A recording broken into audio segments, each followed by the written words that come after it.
there. I am getting ready to do another page in my scrap paint stained glass art journal, which is just an old book that I've been putting scrap paint in, and then I go in and do really fun pages over that scrap paint that I call stained glass.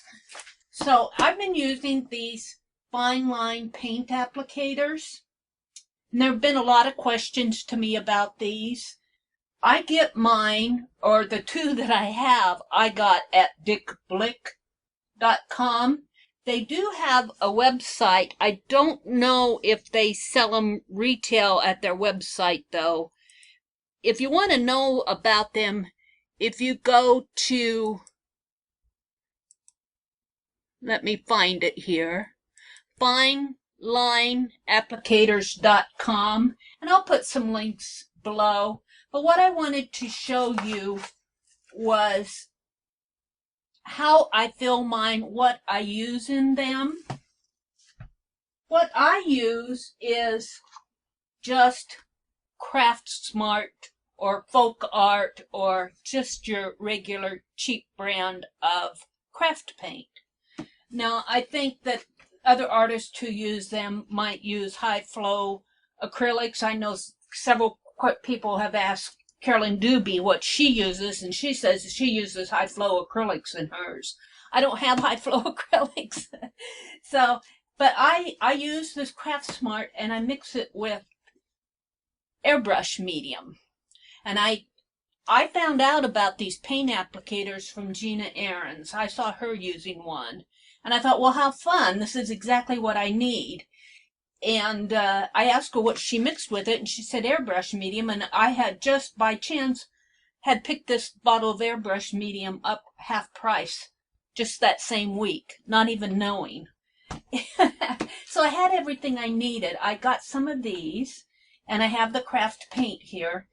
Now, these have, the advantage to these is they have this long needle nose on them, which allow you to draw with precision. They come in two sizes, I believe, the 18 and the 20. I'm using the size 18 because that's what I ordered and I seem happy with it. This little needle on the cap, inside of the cap, will fit inside of the nozzle of the applicator. If I can get it to fit in here while I'm... And that is what keeps that paint nozzle from clogging up.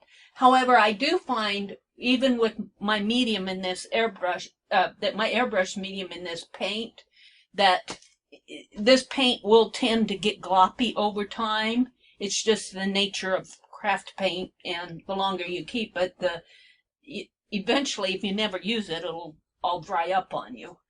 But I do find that it does get globs in there. And so I would advise, after you're done, unscrewing your cap off of the neck of the bottle and taking it in and washing it out.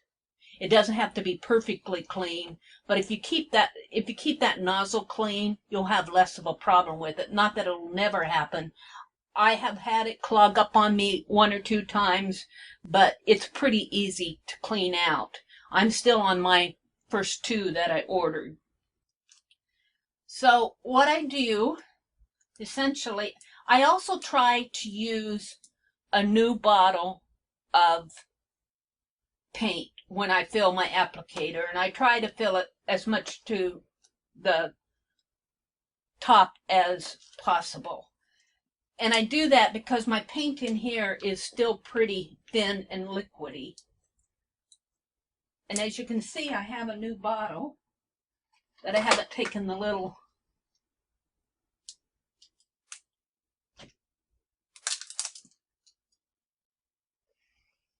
and I also found, shake your paint up before you, if you use this craft paint, shake it up because there's tends to be a little liquid that rises to the top and you want to get it mixed up. I also found if you pour from this little hole in the center of the cap rather than pouring from the neck of the bottle, it pours a lot easier, and those globs, those big thick globs, are less likely to come. Not that it won't happen, but they're less likely to come through that little cap on the front. And then you kind of have to experiment to get your ratios. I say a ratio of paint 5 to 1, 5 parts paint to 1 part airbrush medium if you want a thinner line. And you would probably want a thinner line if you intend to do some writing with it. I've been using mine for my stained glass pages, so I like a little bit thicker line, but I still like it to come through my nozzle, through my needle point nozzle there, my needle nozzle. So I tend to add just a little bit more paint. So for my purposes, for a little bit thicker line, I add about 6 parts paint to 1 part airbrush medium. And it's always a guesstimate when I mix it. I'll mix some, and because these bottles come clear and transparent, but I've used this so much that I no longer really know where the tip of my paint is. So I kind of guess with an end of a brush or whatever you have handy to mix it up with. So I just start letting it drip in just like this.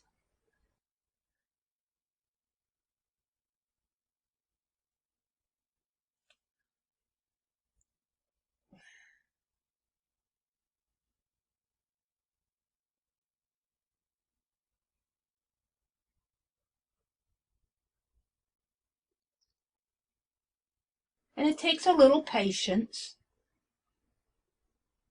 I'm trying to hold it up so that you can see it. I have a steadier hand if I can put it down here on the book.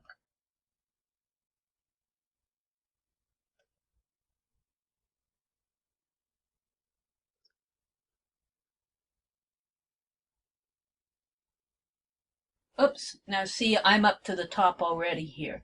So I already know that I'm to the top of this paint.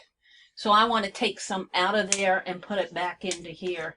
Now, yes, that could potentially contaminate your paint, but for my purposes, I don't really care because I'm just using it as scrap paint anyway. So I kind of put it, squeeze some back, and I experiment with it.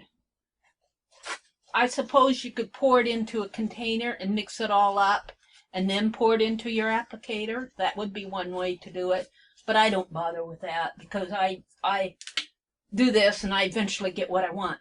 This airbrush medium, in my opinion, goes a long way, and I really like what it does to this craft paint.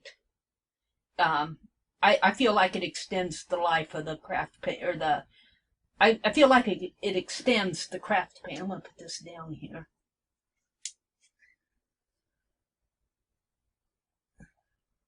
You see, I just let it kind of drizzle in there.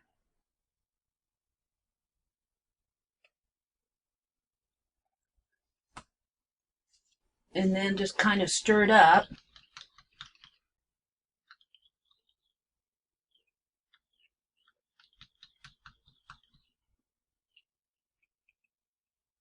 Now that's pretty. It's kind of like I like it, but I think I want some more paint in here. So I'm going to put this lid back on. I'm going to drizzle some more paint in there.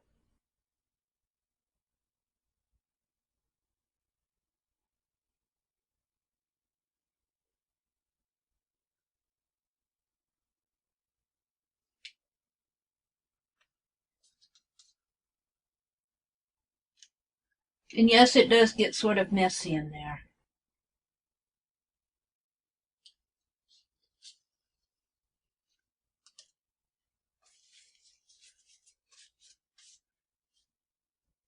Now, let's just kind of wipe this mess up.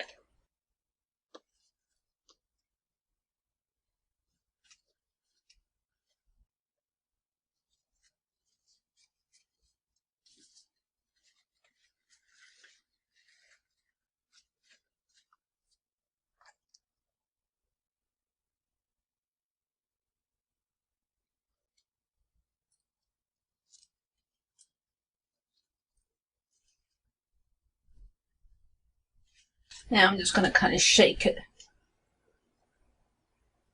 Let's see what I have here. That's a fairly thin line, but I think I'm going to leave it like that. We'll see if I get too thin of a line, I'll use some, and then I'll add some more paint.